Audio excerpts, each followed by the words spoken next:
चुनावी सभा की अध्यक्षता कर रहे भारतीय जनता पार्टी के मंडल अध्यक्ष उमाशंकर सिंह जी,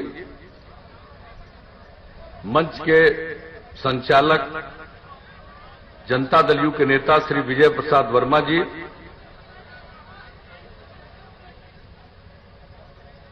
दरौंदा विधानसभा निर्वाचन क्षेत्र से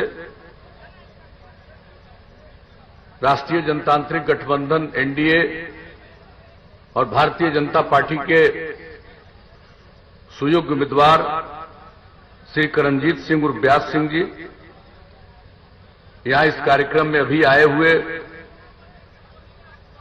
बढ़हरिया विधानसभा क्षेत्र से एनडीए जनता दल यू के उम्मीदवार श्री श्याम बहादुर सिंह जी, इस कार्यक्रम में उपस्थित हमारे पुराने मित्र भारतीय जनता पार्टी के वरिष्ठ नेता और केंद्रीय मंत्री आदरणीय रविशंकर प्रसाद जी, हम लोगों के साथ यहां पर आए हुए जनता दल यूनाइटेड के राष्ट्रीय महासचिव श्री संजय झा जी, पूर्व मंत्री विक्रम कुंवर जी, भारतीय जनता पार्टी के सीवान जिला के अध्यक्ष संजय पांडे जी, भारतीय जनता पार्टी के नेतागण श्री हरेंद्र कुशवाहा जी, राजेश श्रीवास्तव जी, प्रमोद सिंह जी, विनय गिरी जी, अनिल तिवारी जी, श्री शिव कुमार राम जी, रघुनाथ राम जी, कपिलदेव सिंह जी, केदार ठाकुर जी, वशिष्ठ नारायण सिंह जी, विजय गिरी जी, तारिक दिलावर साहब, राजकुमार सिंह जी, उपेंद्र सिंह जी, धनु महतो जी, रंजीत सिंह जी, जयमंगल सिंह जी, जनता दल यू के नेतागण नितेश चंद्र तिवारी जी, चंद्रकेतु सिंह जी, बबलू चौहान जी, दिलीप राम जी, संतोष सिंह जी, कंकड़ सिंह जी, शिवनंदन सिंह जी और यहां उपस्थित एनडीए के हमारे सभी सम्मानित नेतागण, मेरे प्रिय साथियों, प्रिंट एवं इलेक्ट्रॉनिक मीडिया से जुड़े पत्रकार मित्रों, छायाकार बंधुओं और इस चुनावी सभा में उपस्थित बहनों एवं भाइयों, मैं सबसे पहले इस चुनावी सभा में शामिल होने के लिए आप सबको हृदय से धन्यवाद देता हूं और आपका अभिनंदन करता हूं। जो जरूरी काम की बातें हैं उन सब बातों की चर्चा हमारे साथियों ने कर दी। मैं तो सिर्फ आपके बीच यही कहने आया हूं कि जब से आप लोगों ने हम लोगों को काम करने का मौका दिया है, हम लोगों ने बिहार से जंगल राज को मुक्त किया, कानून का राज कायम किया, विकास के रास्ते पर ले चले, समाज को आगे बढ़ाने के लिए हम लोगों ने राज्य को आगे बढ़ाने के लिए हर इलाके के विकास के लिए काम किया और समाज के हर तबके के कल्याण के लिए, उनके उत्थान के लिए हम लोगों ने काम किया। और आप सब जानते हैं कि प्रारंभ से ही हम लोगों ने, चाहे कानून का राज कायम करना हो, शिक्षा के क्षेत्र में जो शिक्षा से बाहर रह जा रहे थे उन लोगों को स्कूल में लाने के लिए, लड़कियों के लिए, लड़कों के लिए, हर के लिए विशेष तौर पर हम लोगों ने पहल की और उसके चलते जान लीजिए जो स्थिति आई है, अब कितने लोग पढ़ रहे हैं। पहले लड़कियां बहुत कम पढ़ पाती थी। 9वीं क्लास में हमने सर्वेक्षण करवाया था, इतनी बड़ी आबादी के राज्य में लड़कियों की संख्या 1,70,000 से भी कम थी। लेकिन हम लोगों ने जो पोशाक योजना, साइकिल योजना, ये सब काम शुरू किया और बाद में तो साइकिल योजना, पोशाक योजना लड़कों के लिए भी शुरू कर दिया। लेकिन लड़कियों में कितना आत्मविश्वास पैदा हुआ और उनकी संख्या स्कूलों में कितनी बढ़ गई। और अब हालत है कि अब हाई स्कूल में भी, माध्यमिक विद्यालय में अब लड़के और लड़कियों की संख्या लगभग बराबर हो गई। और इस बार जो मैट्रिक की परीक्षा हुई इस साल, उसमें लड़कियों की संख्या लड़कों से भी थोड़ा ज्यादा थी। अब आप सोच लीजिए कि जो काम हम लोगों ने प्रारंभ से करना शुरू किया, आज 14-15 साल जो काम करने का मौका मिला, हम लोग हर क्षेत्र में काम पहुंचाए। महिलाओं के उत्थान के लिए जो हम लोगों ने काम किया, कितनी कम जनप्रतिनिधि होती थी महिलाएं, हम लोगों ने महिलाओं को 50% का आरक्षण दिया। अब 3 बार चुनाव हुआ पंचायती राज संस्थाओं का, नगर निकायों का। अब देखिए कितनी बड़ी संख्या में महिलाएं जनप्रतिनिधि हैं, कितना आगे बढ़ रही है। और आप समझ रहे हैं किस तरह से हम लोगों ने अनुसूचित जाति जनजाति को भी आरक्षण दिया, उनकी आबादी के अनुरूप जो संवैधानिक व्यवस्था की गई थी, और उसके अलावा अति पिछड़े वर्ग के लिए भी आरक्षण की व्यवस्था की गई। तो अब कितने सब जनप्रतिनिधि के रूप में काम कर रहे हैं, ये सब आप जानते हैं। शुरू से ही हम लोगों ने जो काम करना शुरू किया, और महिलाओं के उत्थान के लिए ये जो पति पत्नी को का राज था, अंदर गए तो पत्नी को तो गद्दी पर बैठा दिया, लेकिन महिलाओं के लिए कोई काम नहीं, उनके विकास के लिए कोई काम नहीं। और देश भर में स्वयं सहायता समूह का काम चल रहा था, बिहार में बहुत कम, और वह भी ठीक ढंग से नहीं चल रहा था। जब हम लोगों को मौका मिला, हमने विश्व बैंक से कर्ज लेकर के बिहार में हम लोगों ने जीविका समूह का गठन किया। लक्ष्य रखा 10 लाख का, और आप जानते हैं अब 10 लाख का लक्ष्य प्राप्त कर चुके। 1,20,00,000 से भी ज्यादा महिलाएं जीविका समूह से जुड़ गई, और उनमें कितनी जागृति आई है। अब यह संख्या आगे और बढ़ती जाएगी, लेकिन हम तो आज तक की आपको कहानी बता रहे हैं, किसी भी क्षेत्र में। और क्या हाल था भाई, कहीं सड़क नहीं। हम लोगों ने कितना सड़क बनवाया, कितना पुल पुलिया का निर्माण करवाया। और जब पिछले 6.5 वर्षों से केंद्र में आदरणीय मोदी जी की सरकार बनी, तो इन लोगों ने भी बिहार के विकास के लिए, चाहे सड़कों का काम हो या और कई योजनाओं की शुरुआत कराई, जिसका लाभ देश को तो मिला ही, लेकिन हम लोगों के बिहार में विशेष योजनाओं की शुरुआत कराई।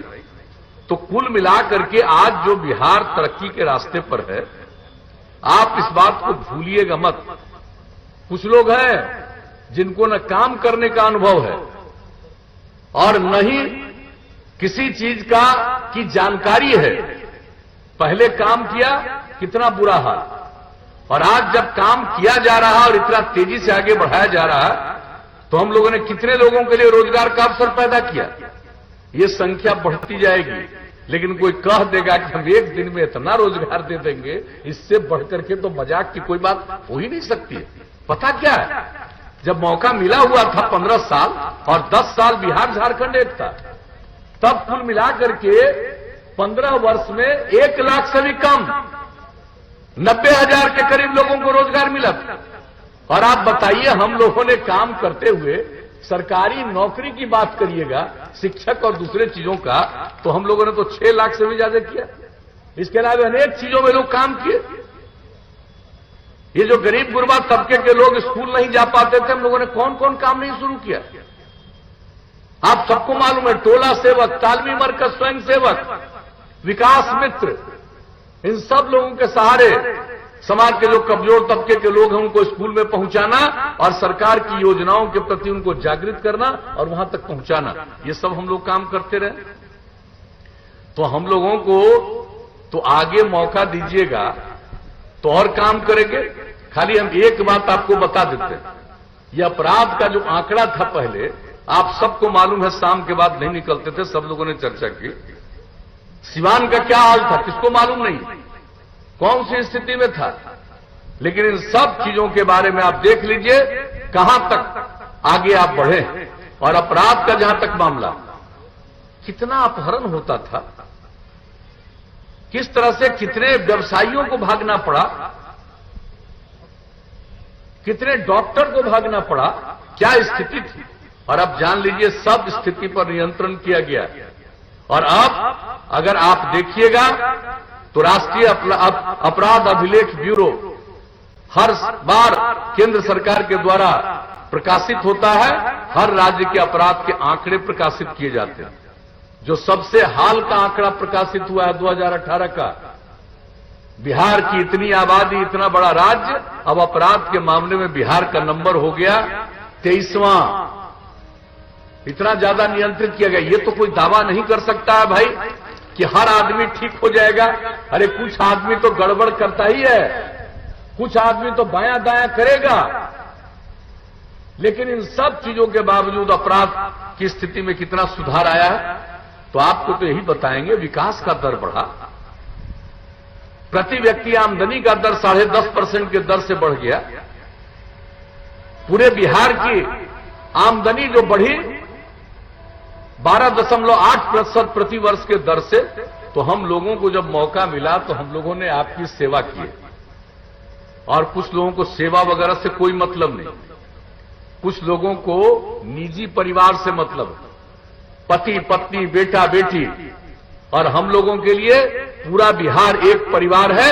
सारे बिहार के हर व्यक्ति को परिवार का अंग मानते हैं और उनके लिए काम करते हैं। तो अब आगे भी काम दीजिएगा करने का। इस बार हम लोगों ने क्या किया साहब, अब आप सोच लीजिए, हर घर बिजली पहुंचा दिया। 2018 के दिसंबर का लक्ष्य था, अक्टूबर में ही पहुंचा दिया। अब उसके बाद और लोग बिजली ले रहे हैं। क्या स्थिति थी? पहले 15 साल मौका मिला काम करने का, और बिहार में बिजली की खपत 700 मेगावाट थी और आज बढ़कर के 6000 मेगावाट हो गया। हर जगह बिजली, हर घर नल का जल 83% हो गया। अब आपके कुछ ही महीने के अंदर हर जगह नल का जल, पूरे देश में हर घर शौचालय, बिहार में भी लगभग पूरा, हर घर तक पक्की गली और नाली का निर्माण। ये सब काम जो हम लोगों ने किया है, ये सब जान लीजिए सबकी सुविधा के लिए। हम लोग इस बात को देखते हैं कि समाज के हर तबके के उत्थान के लिए काम करना। और एक बात जान लीजिए, हम बराबर कहते हैं, आज भी इस बात को कहेंगे कि अगर खुले में शौच से मुक्ति मिल गई और पीने के लिए स्वच्छ पानी मिल गया, तो आज जितनी बीमारी होती है 90% बीमारियों से छुटकारा मिलेगा। तो इसी को ध्यान में रख करके हम लोग एक एक काम कर रहे हैं। अब आगे आप लोग मौका दीजिएगा तो एक बात हम आपको बता दें, बहुत सारी बात हम लोगों ने कही है, आज भारतीय जनता पार्टी के द्वारा भी जारी हुआ है। सब मिलकर के आगे काम करेंगे, बहुत आगे ले जाएंगे, चाहे रोजगार का मतलब हो, विकास का मामला हो, ये सब करेंगे। एक बात हम आप लोगों को बता देते हैं कि अगर आगे मौका दिया तो आप अच्छी तरह जान लीजिए, हर घर बिजली पहुंचा दिया है। अब हर गांव में हम लोग सोलर स्ट्रीट लाइट लगवा देंगे। रात में अपना बिजली बंद कीजिए, पूरे गांव में उजाला रहेगा। हम लोगों ने ये सब मन बना लिया है। एक एक चीज के बारे में हर तरह से सोच करके हम लोग आगे बढ़ेंगे। और जान लीजिए, इतना काम किए हैं, शहर हो या गांव, साफ सफाई के लिए काम करेंगे।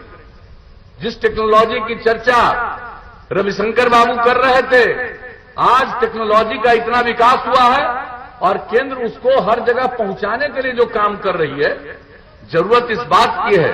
हमने तो कुशल युवा कार्यक्रम में युवक और युवतियों को कंप्यूटर पर काम करना सिखाया। 10 लाख से ज्यादा लोगों ने ट्रेनिंग ली। वो सब तो चल रहा, लेकिन अब जितनी नई टेक्नोलॉजी आ गई है, अब उस नई टेक्नोलॉजी पर लोगों को का प्रशिक्षण नहीं होगा तो काम पूरे ढंग से, ठीक ढंग से नहीं कर पाएंगे। अगर काम चाहते हैं, विकास चाहते हैं, लोगों की आमदनी बढ़े, तो इसके लिए हम लोग और नई टेक्नोलॉजी का भी सबको ज्ञान करवाएंगे। उसके लिए हर जिला स्तर पर हम लोग इस बात की स्थापना कर देंगे। एक एक काम हम लोग करेंगे, मिलजुल करके काम करेंगे।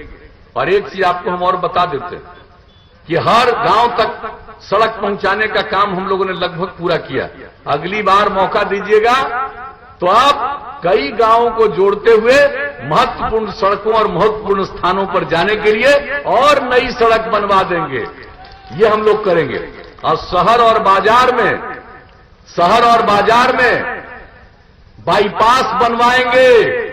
और जहां बाईपास बनाने का जगह नहीं रहेगा, वहां सड़क के ऊपर सड़क, फ्लाईओवर बनवा देंगे, ताकि अगले 50 साल तक किसी को कोई कठिनाई नहीं हो। तो ये सब काम हम लोगों ने करने का किया है तय। और एक बात आपको और बता देते हैं, एक हमने अध्ययन किया और पता चला स्वास्थ्य के लिए जो कर रहे हो और आगे बढ़ेगा, लेकिन लोग जो पशुओं का पालन करते हैं, पशुपालन करते हैं, तो उसके बारे में हमने आकलन किया तो भाई उनका पूरे तौर पर बहुत सारा काम किया गया, लेकिन फिर भी उनके इलाज के लिए और बेहतर व्यवस्था की जरूरत है। तो हम लोग भी 8-10 पंचायत पर पशु चिकित्सालय तो बना ही देंगे, और जो नई टेक्नोलॉजी की चर्चा हुई हर गांव तक पहुंच जाएगा। अब किसी का जानवर भी बीमार होगा, उसके माध्यम से जो पशु चिकित्सालय है वहां तक तत्काल खबर मिलेगी, चिकित्सक आकर के देखेंगे, और जो दवा की जरूरत होगी पशुओं के लिए वो दवा भी राज्य सरकार दे देगी। इस तरह से पशुपालन के लिए भी हम लोग काम करेंगे। तो हर एक चीज के लिए काम करते हुए बिहार को हम लोग और तेज गति से आगे बढ़ाएंगे। और लड़कियों के बारे में जान लीजिए, जो लड़की इंटर पास करती है उसको 10,000 रुपया देते हैं, और जो ग्रेजुएट हो जाती हैं उनको 25,000 देते हैं। अब अगला बार मौका दीजिएगा तो लड़की जो पास करेगी इंटर उसको देंगे 25,000, और जो ग्रेजुएट हो जाएगी उसको देंगे 50,000 रुपया, ताकि एक लड़की भी अशिक्षित नहीं रहे।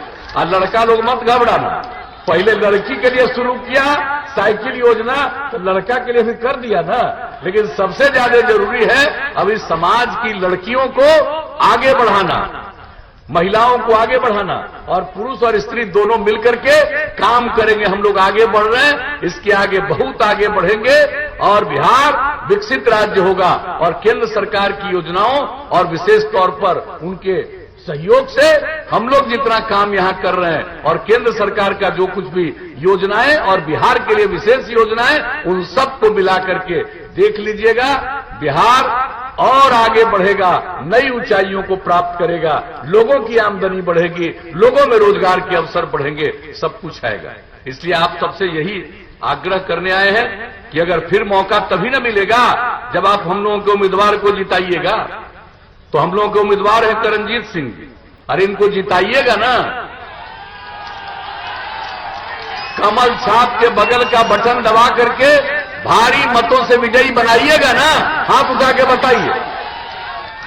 तो हम इनको जीत का माला पहना दें, जीत का माला पहना दें। आइए,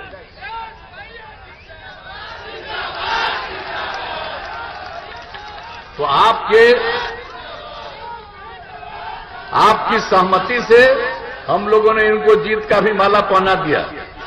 अब आपका कर्तव्य है कि इनको भारी मतों से विजयी बनाइएगा, और मुझे पूरा भरोसा है, और आपको फिर से भरोसा दिलाते हैं कि फिर से सरकार बनेगी और बिहार को बहुत आगे ले जाएंगे। हर व्यक्ति को और ज्यादा एहसास होगा कि कितना काम हो रहा है। इसलिए इन्हीं शब्दों के साथ आप सबको, चूंकि अभी हम लोगों को और 4 जगह पहुंचना है, तो इन्हीं शब्दों के साथ आप सबको मैं हृदय से धन्यवाद देता हूं, आपका अभिनंदन करता हूं और अपनी बात समाप्त करता हूं।